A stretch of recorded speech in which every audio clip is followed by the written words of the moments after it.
I'm going to do two different things for you today.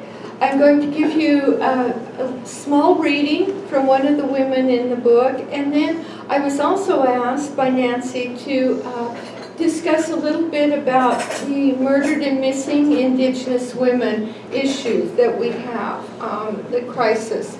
And so that's kind of the itinerary that you're looking at, the schedule that'll be laid out here.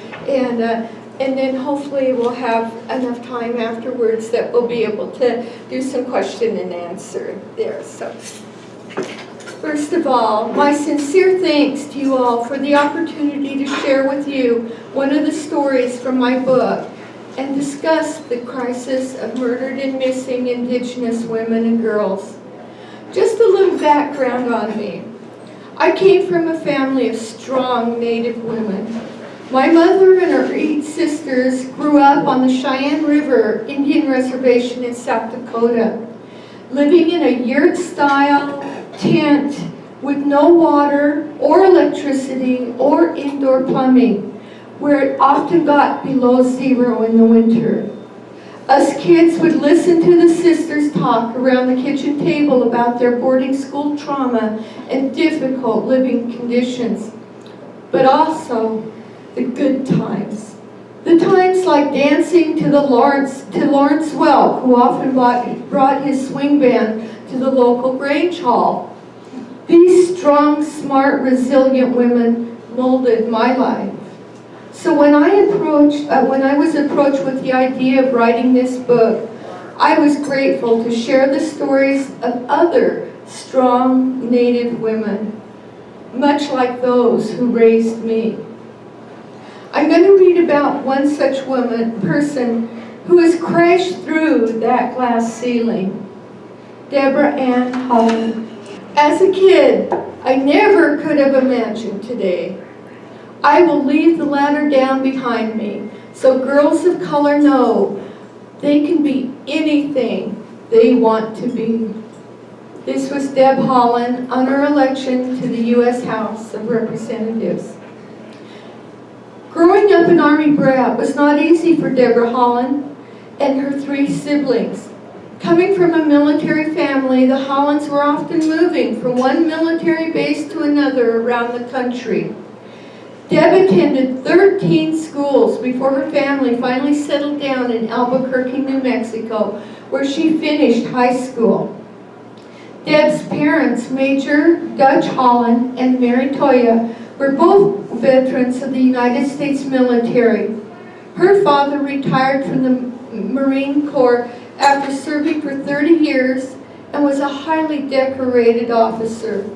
Haaland's mother served in the U.S. Navy when they were both stationed in California. Mary Toya is Laguna, and Deb's father, who died in 2005, was Norwegian American. Deb was born December 2nd, 1960 in Winslow, Arizona.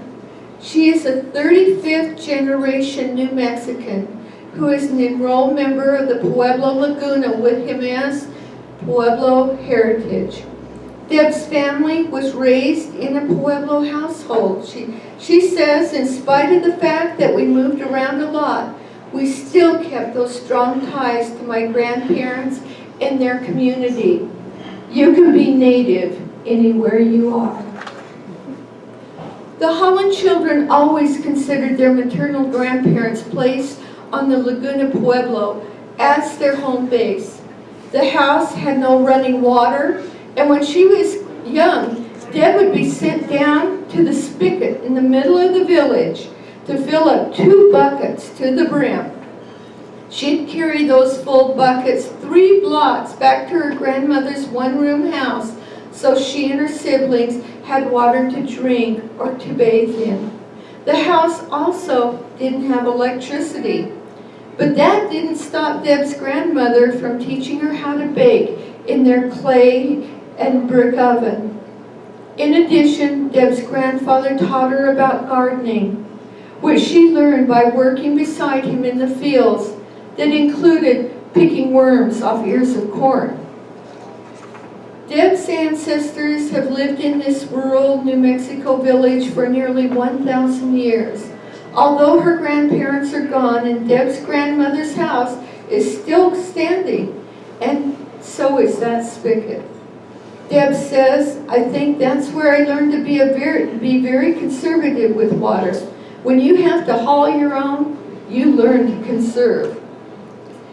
Family is sacred in Native American culture, and love and respect are taught from a young age. Mary Toya showed her children the importance of family and responsibility through the attention and the care that she gave them. Because her husband was frequently gone on deployment, Deb's mother would make her children write letters to their dad every night at the kitchen table. She realized there was always a chance that their father would be injured, or worse yet, killed in action. And she wanted him to be sure he knew just how much his children loved him. Dutch died in 2005, many years after he retired. The family opened his military footlocker after his death and found all those letters bound with string and stashed away for safekeeping. After high school, Deb continued working at the bakery where she had been employed since she was 15 years old. Although she enjoyed school and loved to learn, Deb did not go on to college. Neither of her parents went to college. And like so many young people at that age, she didn't know what she needed to do to get there, or even who to talk to get help. One day, at the age of 28, when she was braiding her long hair and getting ready for work, Deb had a moment of clarity. She asked herself, am I going to be doing this for the rest of my life? The answer was a resounding no.